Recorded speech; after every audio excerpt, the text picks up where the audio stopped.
Hello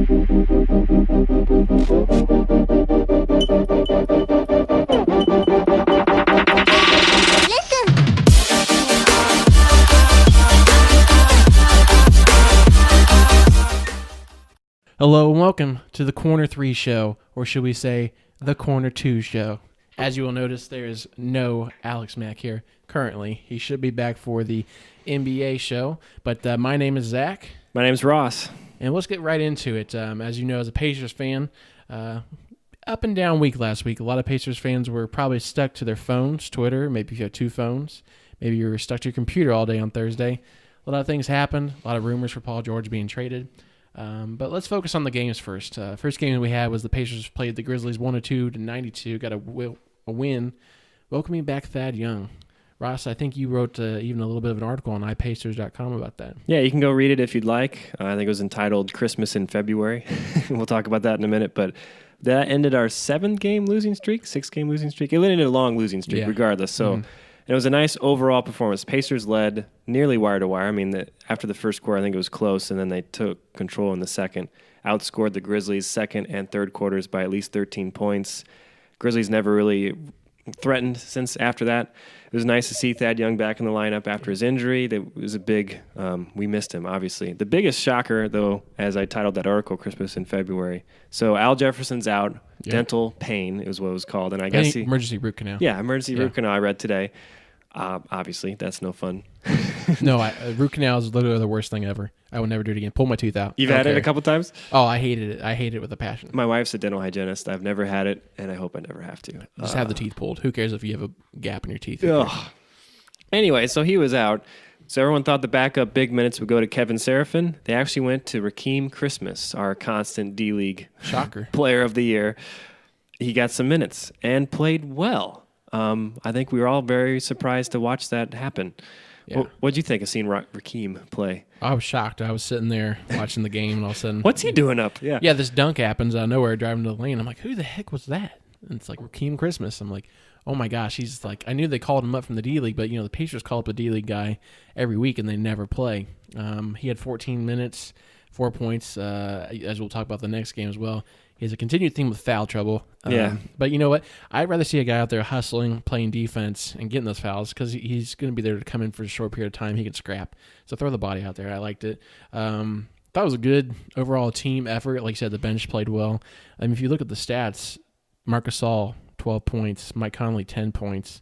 And the thing that I enjoy most is Chandler Parsons, 4 points. Yeah, great signing. I was worried about Marc Gasol and Conley killing us, and we held them to 22 points. You don't expect that coming from a game like that. And the bench showed up. Montel's had 16, which was a good thing for him.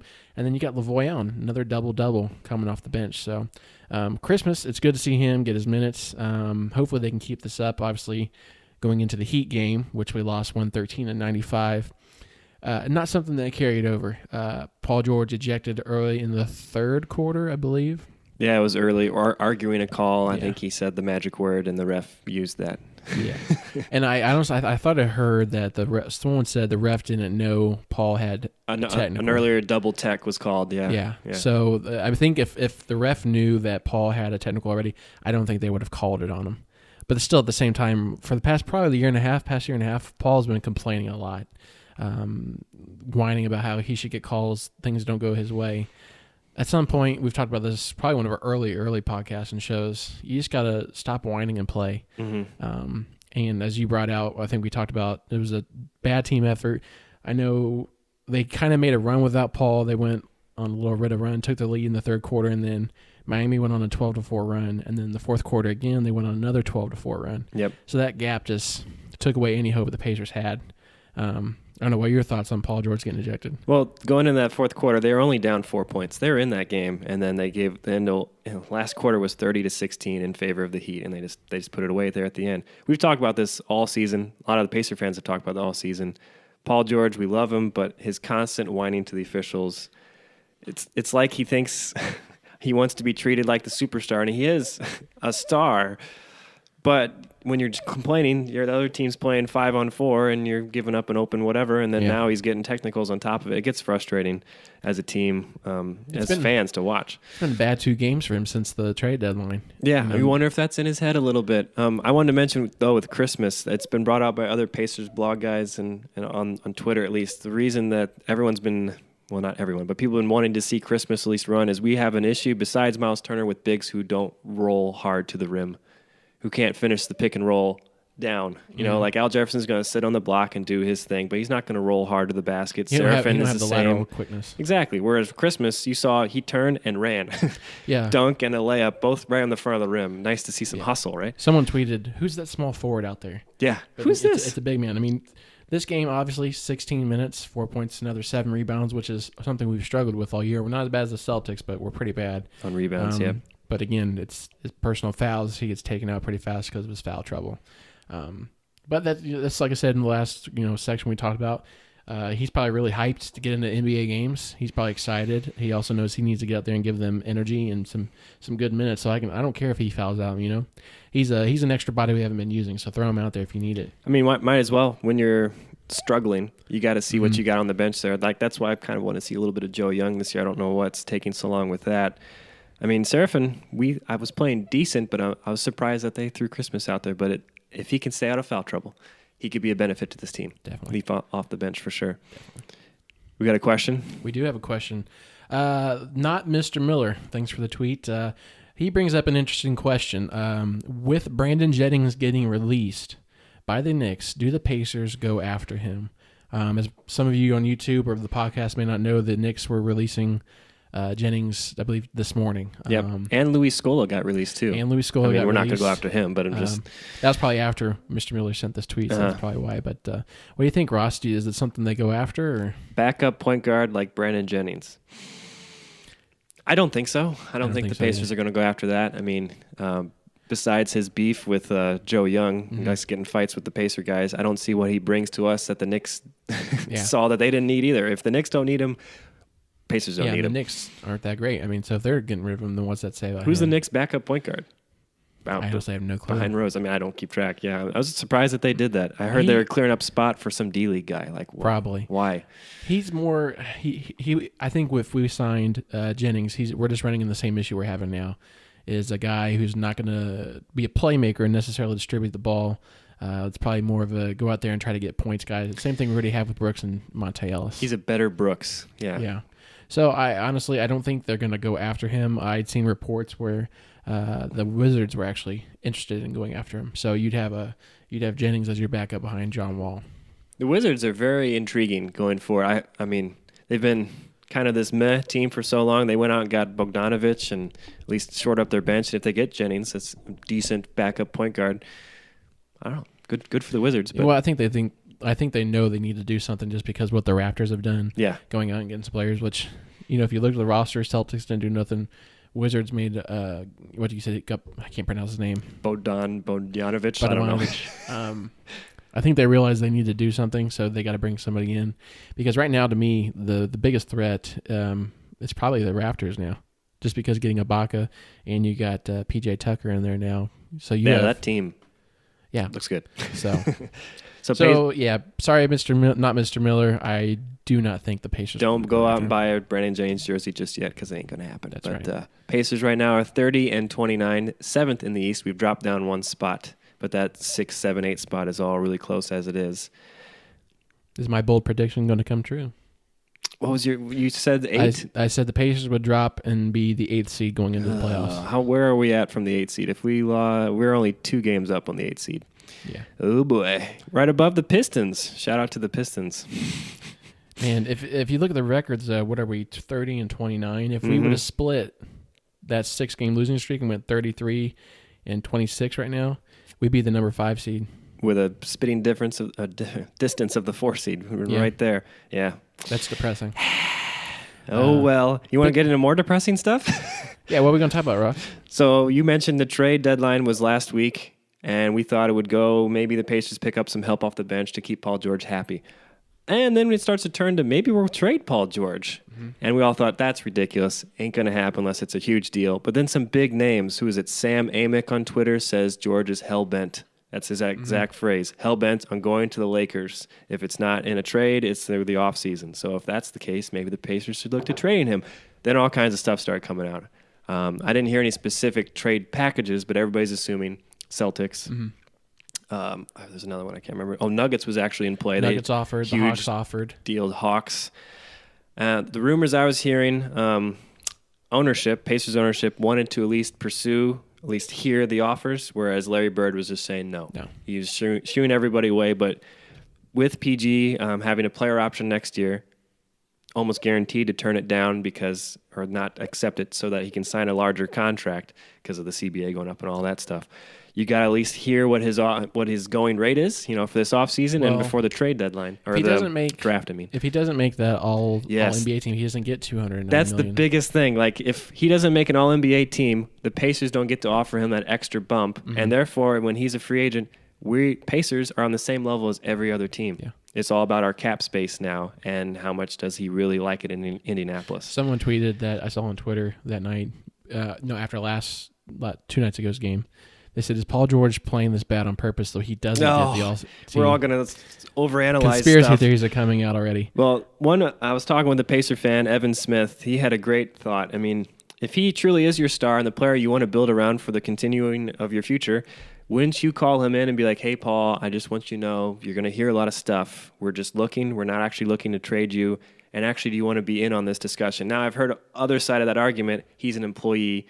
Does that kind of relationship really exist between employee and the owner? He's not LeBron. Yeah, he's not LeBron where he's going to influence the owner, but I would still think your number one employee, even if you're at like a sales office, he's not going to decide what happens because you're the ownership, but he can give you some wouldn't you like call him in and say, hey, I'd like to hear your thoughts. Cool, thank you. At least make him feel like he's a part of the team, because LeBron or Paul was quoted after all this went down. He says, I was kind of on the ropes just like you guys were on what was going to happen.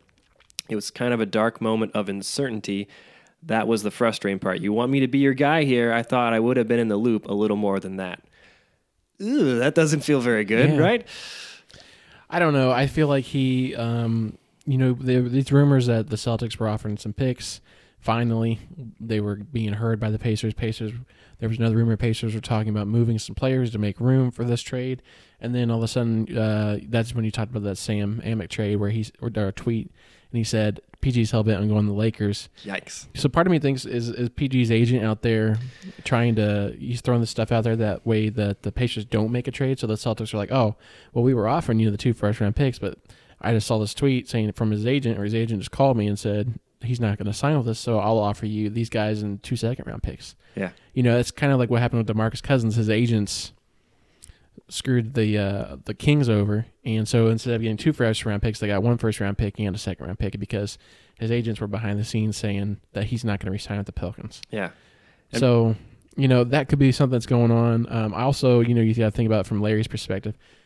You don't know who's getting where your picks is. It's the lottery. So, yeah, he could be saying, maybe I will listen to the Lakers. Paul wants to go to the Lakers. Lakers might give me a good deal during the draft because, for all I know, the Lakers get the number 1 pick, and then the Brooklyn gets the number 4 pick. Yeah, so the lottery, like you mentioned, so the bottom 4 teams get a 25% chance to get the number 1 pick, right?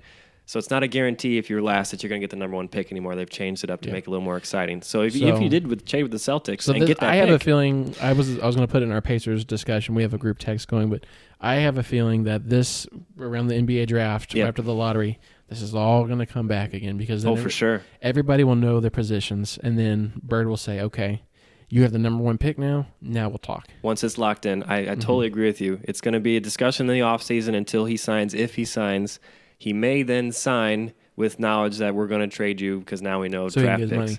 Yeah, I totally agree with you on that because, so the Celtics have Brooklyn's this year pick and Brooklyn's next year pick, which is guaranteed almost to be a top 3 pick. They're so terrible. Lakers as well. We know Magic's in charge, Magic Johnson now. And the Lakers have to tank, don't they? Or they lose their pick? They have to tank or that pick goes, I forget where it goes, but if they win out or if they make the playoffs, I don't remember the number. Yeah. They will lose their number 1 pick. I can't remember either. It's either they have to go in the top 5 or top 3. They have to get it or they don't get the pick. Yeah, so maybe Larry's like, well, why would I trade you to the Magic now? You make them better, then I lose that number 1 pick of being actually good for us. There's a lot of things since no one knows the picks yet, that I understand why both sides were probably, at least the Pacers, were like, well, let's just pump the brakes a bit. And then on top of all the things that would happen with the team, I mean, you're building around Miles and your new picks, probably. Jeff Teague will probably walk because he's a free agent this offseason and he's in his nearly 30s. He's not going to want to stick around for a rebuild. There's just a lot of stuff going on with this. If you have the number 1 pick, then you can look at a guy like, I know Alex doesn't like him, but you can look at a Markelle Fultz or Alonzo Ball. You know what I mean? Because if you're going to rebuild, then obviously Jeff Teague is not going to resign with you, but also Jeff Teague is also not going to carry you to the finals. I mean, I agree. He's not helped carrying us past 500 barely right now. So I like him better than what we had. But, yeah, I still like. I like there's him so as a many point good guard. point guards in Exactly. the draft. You can find somebody. So I can see them doing a trade, and if they say to Jeff, we'll resign with us, we'll trade you for a sign and trade or something. Yeah, I don't know what's going to happen. But speaking of rosters, we have some roster trends going on. Obviously, we've talked about Rakeem Christmas having a sighting, going out there and playing. If he can just stay out of foul trouble. The one that I wanted to have a discussion on this, and I'll get your thoughts since you watched the D League. Yeah. I was surprised that Ben Bentel signed a 10-day call-up with the Mavs. Obviously, the Pacers don't have the rights to him because he's not on the team officially, but I was like, man, he's the one guy on the D-League roster. I think the Pacers were trying to farm and keep him on there. Well, yeah, you remember at the beginning of the season, Pacers signed him to like a 2-hour contract so that he's technically under the Pacers umbrella so that he would get sent to their Fort Wayne team instead of some other D-League team where it's not close. So he technically was on our D-League roster but not a Pacers roster, so anybody could sign him. Yeah. Mavs signed him. Mavs right now are seen to be in, let's just grab all this young potential with Yogi and this kind of, and Bentel. I mean, it's not a for sure contract. It's only a 10-day, but yeah, I was surprised. I mean, I think Rakeem's solid play here made the Pacers go, oh, like who is our 15th man that we would cut and make room for a player like that? Because I wanted Rakeem cut all season, but now he's playing the kind of guy we've been needing. That's another reason why they need to start showing these guys off because, like you said, I didn't have faith in Rakeem Christmas. You didn't have. Well, that's just because they never played him, and now that he's playing, you're thinking, oh, he might have something here. So the Pacers need to start calling these guys up and giving them a chance at least. Otherwise, the teams like the Mavs will start trade or going for him. You know what Paul George said about Rakeem Christmas after his great play? I thought he could have helped us a lot earlier. So Paul has been a Rakeem fan for a while, and Paul's been a lot more vocal this season, I feel like, than last season, which goes more to the, he's going to leave. He's trying to make people say, see, I'm unhappy. Does that make it sound like he doesn't try to talk to the front office about what they could do? It makes it sound like, he's just sitting there stewing and talking to the media instead of his bosses. Or they don't want to listen to him, one of the two. Oh, I hope it's not that. Alex wrote down here, he also says other things like, I love it here, which I couldn't find specific quotes, and he hasn't said anything specific about not liking it here. So, I mean, we're talking really negative stuff. And who knows, maybe he does re-sign this offseason. I mean, every report you've seen, he said the only teams that he'll re-sign with are the Lakers or the Pacers. Yeah, because he said there's a quote about, I want to do what Reggie didn't do and bring an NBA championship to Indiana. And I want to retire a Pacer, which would be great. I do love Paul George. It's just when you start to hear these things and he plays that way and gets ejected and cries to the media, you get frustrated. Yeah. And then when people tell you, there's these number 1 picks, you're like, well, we could start over with Miles Turner. Yeah, you start to think that way. I don't know. We'll see what happens this offseason. Yeah. Coming up, we have our games coming up. Obviously tonight, 9:30 TNT. Pacers are at the Rockets. Rockets 42-18. Probably the leading MVP candidate in James Harden. They have Lou Williams now. They have a great 7th man. This will be a tough game. The Rockets are averaging 115 points a game. Pacers are 105. But the Rockets aren't known for the defense either, so we have a chance just because of that. It's hard to tell because it seems like the Pacers play good against the better team, especially Paul George. If there's another MVP caliber player going against him, he has a good game. But being a home game, they have Gordon, they got Harden, they've got Lou Williams now. They got a lot of firepower, especially coming off the bench, and our bench unit has been struggling. I am going to go with the Houston Rockets on this one. That makes sense. I was going to screenshot and show you. There's a picture of the heat chart from the Rockets where they shoot. this season versus where they shot in 2011. 2011 is a normal heat chart, kind of a mix.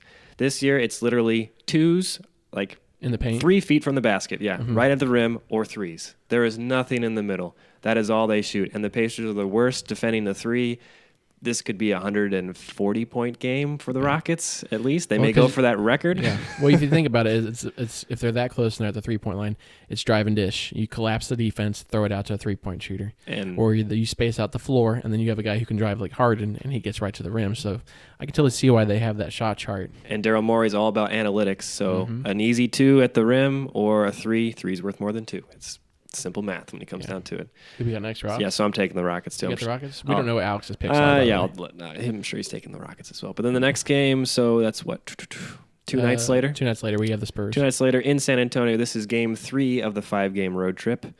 Going to the San Antonio Spurs. Get to play Kawhi Leonard again. When they played, was it last month here in Indianapolis, it was a close game down the wire, and the Pacers weren't able to execute down in the fourth. I will really want to take the Pacers in this one. I had a bad week last week, and Alex is only 1 point behind me. I'm 4 points behind you for the lead. I need to make some kind of... I'm going to take the Spurs. I'm going to go out on a limb and take the Spurs. That's a limb? You're going out on the limb for that? Yeah. I'm going to go. He's going out on a limb for the Spurs. That's hilarious. No, other way around. Did I say Spurs? You said the Spurs. I'm going out on a limb because I want to pick the Pacers. I'm sorry. Yes. So you're picking the Pacers? I'm picking the Pacers. Okay. That's the limb. Sorry. I was so confused. I'm like, wait, that's going on a limb. That makes no sense. That's who's actually going to win. Yeah, to pick the number 2 seed in the Western Conference. Let's see. Obviously, the Pacers are going to struggle. San Antonio is a great defensive team. Kawhi Leonard's probably going to be the defensive player of the year. It's between him or Draymond Green. And I went to that game 3 weeks ago against the Spurs, and you can just see the difference between Kawhi Leonard and Paul George.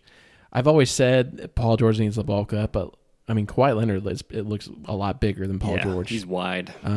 He's got some muscle on him.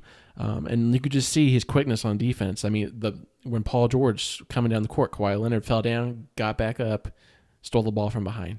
I mean, you think it's something that, Paul would take offense to, like, okay, guy that's supposed to be like me, offensive and defensive player, two-way player.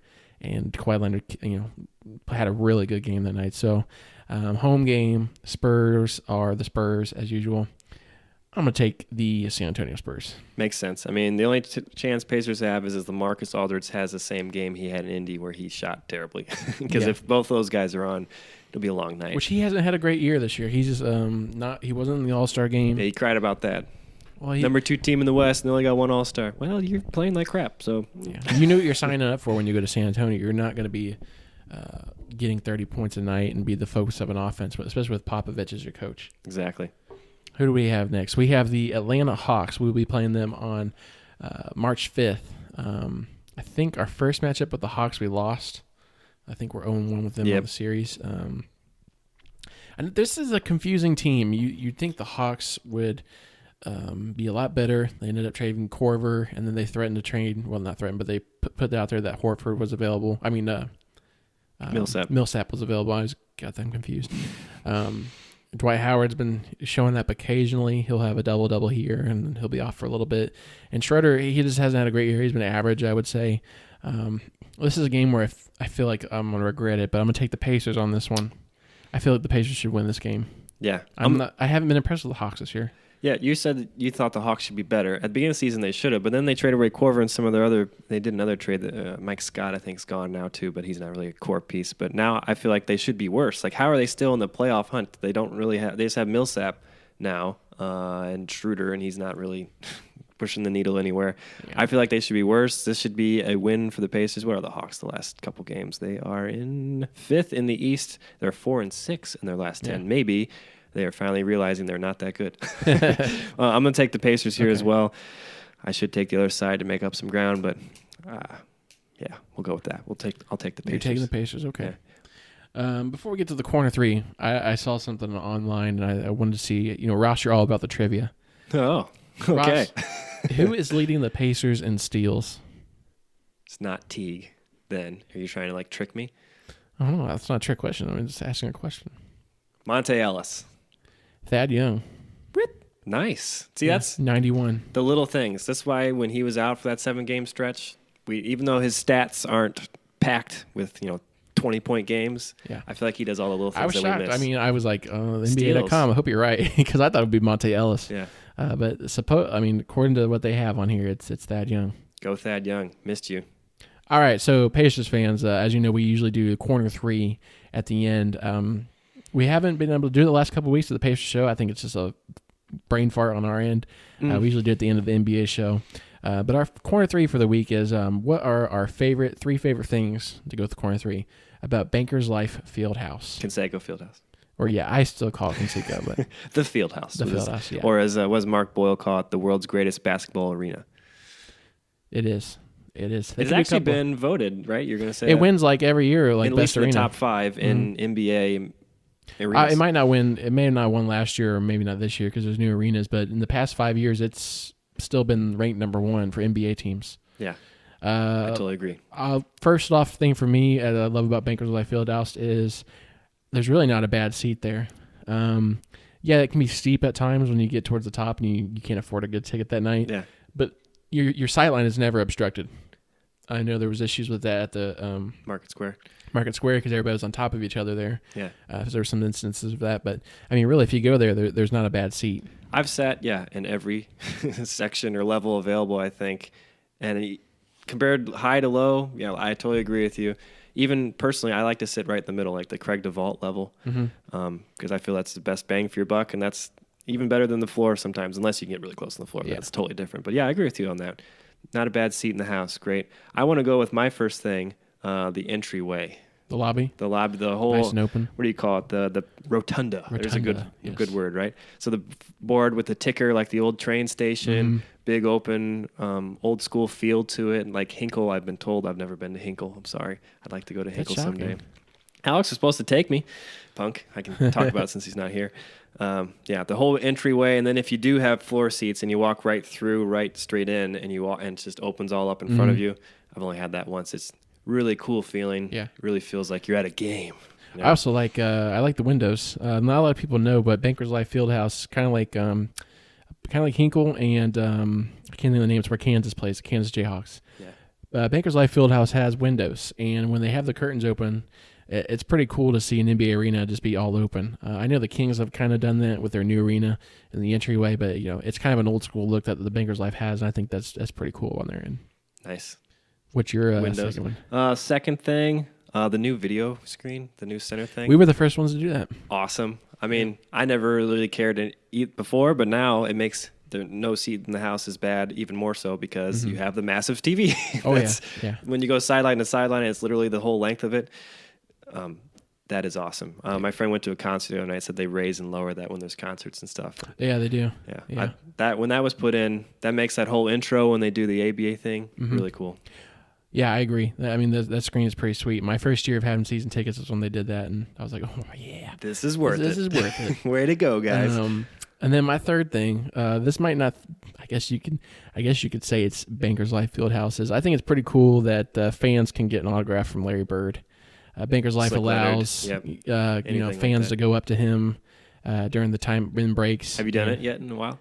I haven't. I've never. I mean, I've stood next to him in line. I did when I was a kid. It's been a while. But I'm almost. I'm almost. As 28. an adult, it feels weird to be I'm like, sign my, kind of get an autograph. I feel weird about it. So I just think it's cool, just for people, who grew up watching Larry Bird, or are fans of his, or even little kids. You're like, hey, there's a Hall of Famer right there. Go to get his autograph. So I think it's cool they let him do that. Yeah, how open it is. Well, that does it for the Corner 3 show this week. We appreciate all the support. Ross, where can they catch us at? Twitter, Instagram, and Facebook, and check out some of my stuff at ipacers.com. ipacers.com, that's right. Also, if you want some shirts or stuff from there, feel free to contact them. Also, YouTube, subscribe, like, tell your friends about us. We're on iTunes, Google Play, SoundCloud for all your podcast needs. But other than that does it for this week. Have a good one. See ya. Peace.